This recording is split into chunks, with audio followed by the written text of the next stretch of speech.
it's not the easiest. It really comes down to sales. That's what entrepreneurship and making millions of dollars, whatever, it comes down to sales, right? Welcome to Unstoppable Podcast with Harry Sardinas, inspiring conversations with influential millionaires, investors, thought leaders, entrepreneurs who are making a massive difference with their innovative products and services, and sharing the challenges and wisdom of how they sold their first million. Fantastic. Thank you. So tell us, why you decided to become an entrepreneur? Well, I've worked for major companies in the past. When I was very young, at 21 years old, I worked for a company you may have heard of called L'Oreal. Wow. one of the biggest beauty companies in the world. I worked for L'Oreal Professional when I was 21 years old. And I learned about branding. I learned about what it's like to represent a major multi-million or billion-dollar brand. And everything I said when I was working for them, I had to speak that verbiage and be a true representation of the product line and of the culture and of the vision. So I learned that at a very young age.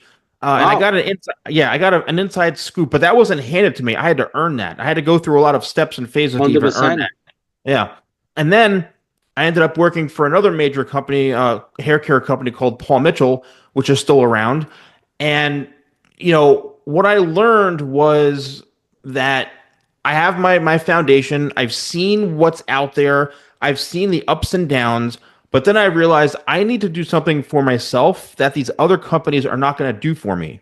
Mm-hmm. Only I can build something how I want to build it, right? And a lot of times as, employees or working for companies, we're always chasing that fame or that success, or maybe I'll get that promotion, maybe I'll get that new title, and sometimes it never happens. And other people get it. It happened to me. It happened to me. Probably a lot of people. Yeah. I didn't have a long career as an employee, only very tiny, like 5 years. But when happened, when I was an employee, this happened to me. All the people getting promoted, things like this. Yeah, I'm like, what? Yep. And then you quit, and you get, it hurts sometimes. You get jealous. Just, hey, how come they chose him and not me? And so I decided that, when I went on and I saw this YouTube video and I read this book, I realized, like, you know what? Which book? Which book is called Crush It by Gary Vaynerchuk. Crush It. It's an older book, but I would suggest reading it because that was what started it for me. And he lists out, it's really how to turn your passion into a business. Okay, so my passion was the hair industry. After I graduated high school, I worked at a hair salon. I had no idea what I wanted to do. I didn't realize I wanted to do it full time. I just needed a job because I wanted to be around pretty girls. I was like, great idea. I want to meet women. So, and then I went to beauty school and I learned and really entered the career and the profession. But I realized that these big companies weren't really going to do for me what I was in it, but what I can do for myself. So I got the fuel. The why was reading that book and getting inspiration from, family and stuff like that. And I said, I'm going to start something. But the thing that's interesting, Harry, is that when I first started, it was so new that I was one of the first creators in the hair industry to create a media presence for myself 15 years ago. Wow. Yeah, YouTube was new, Facebook was new, Instagram didn't even exist back then. So, I used to go to these hair events and these hair shows, and I'd have a camera guy with me, and I wanted to be a media personality. So I would interview hair salon owners and hairstylists, and people were like, Steven, because they knew me, they're like, the salon guy, that's so cool. And I was just sharing information. I love the brand. The brand is amazing. Yeah, thank you. But the thing is, though, Harry, how we tie it into entrepreneurship, because it was so new back then, I had no idea how to scale it to make money. Okay? It was all about... Well, nobody has 15 years ago. Who's gonna know? It was just all this concept about personal branding and so on didn't exist back then. It was only corporate brand, right? You have L'Oreal, you have a corporate, and everybody knew about corporate brand, about exactly what you described, how to have a corporate brand, how to nurture this corporate brand, the mission, the values, the culture.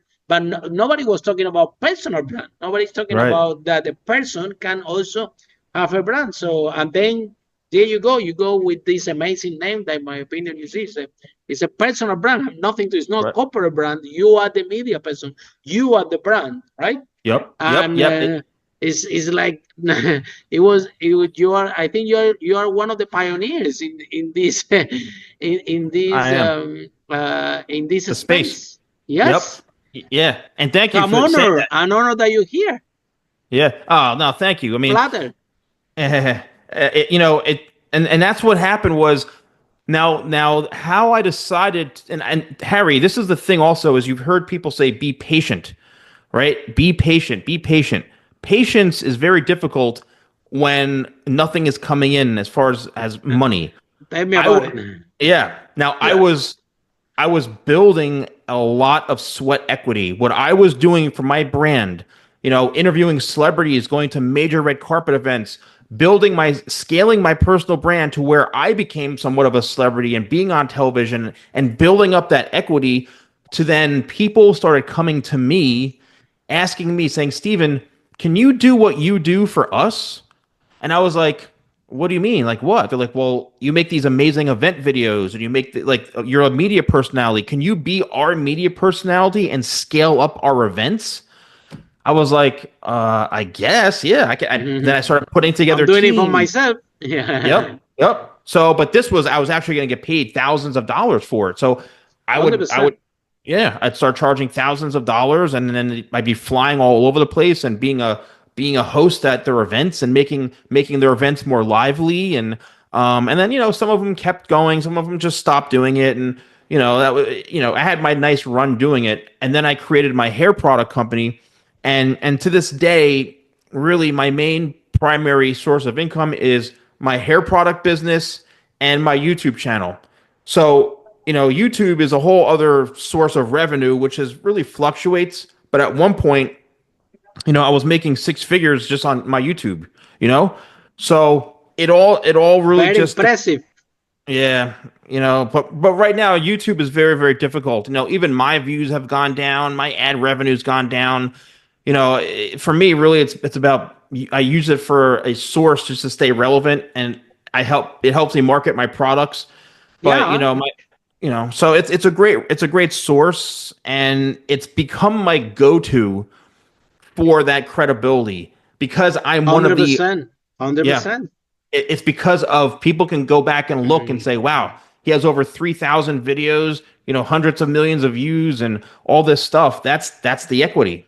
Exactly. And everybody will say, I want to buy his product, because you definitely position as the authority in the marketplace, because it's proven, it's a public, you have a public social proof, what we call it, that these people, this amount of followers. I mean, I have to tell you, that's a lot of followers, a lot of work.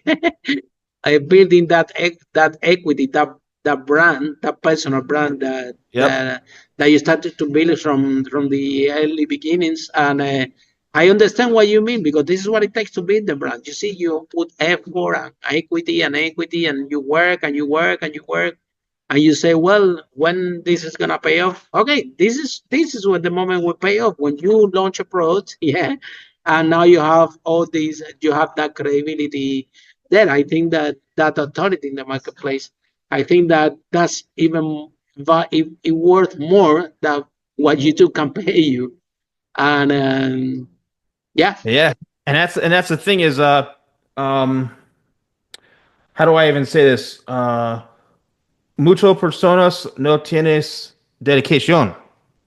Yeah, right? So many people are committed, right? Right.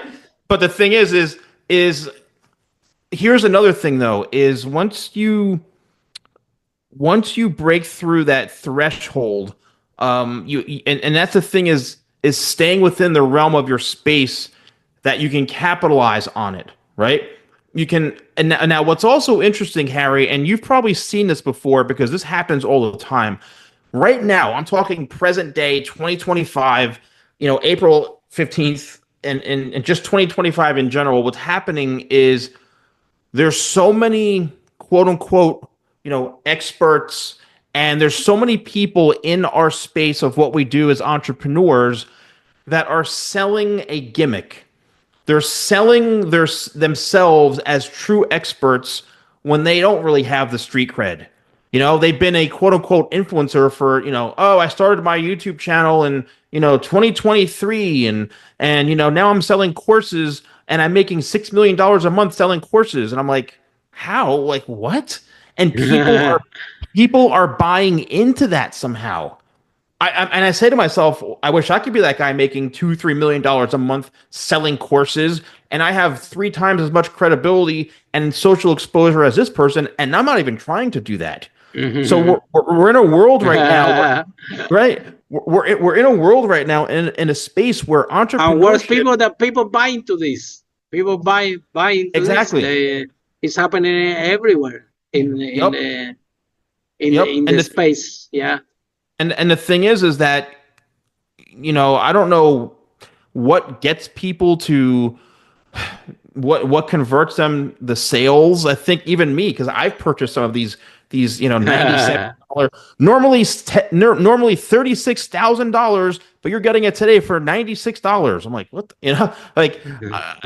I see these all the time, and I think to myself, like, well, you know what? It lured me in somehow, and I spent the $97, and then I walk away going, like, what even was this? Like, how are these guys? So they're using sales tactics, and entrepreneurship really is a lot easier to start now in 2025 because of so many tools, so many resources, and you can get rich fairly quickly. You can make a lot of money fairly quickly if you sell your soul to the devil.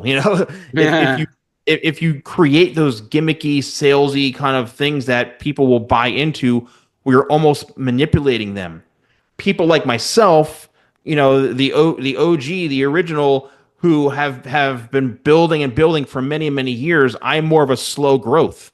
So I'm in it for the long run. For me, even my business has gone down a little bit, and I'm in 2022. I hit my first million, and then 2023 it went up even more than that, and then things started to kind of. Yeah, I try, but thank you. But the thing is like, it's not the easiest. It really comes down to sales. That's what entrepreneurship and making millions of dollars, whatever, it comes down to sales, right? Follow us for more interviews with world's most influential, audacious entrepreneurs that overcame challenges and adversity, providing you with the blueprint of how they sold their first million so you can grow your business exponentially.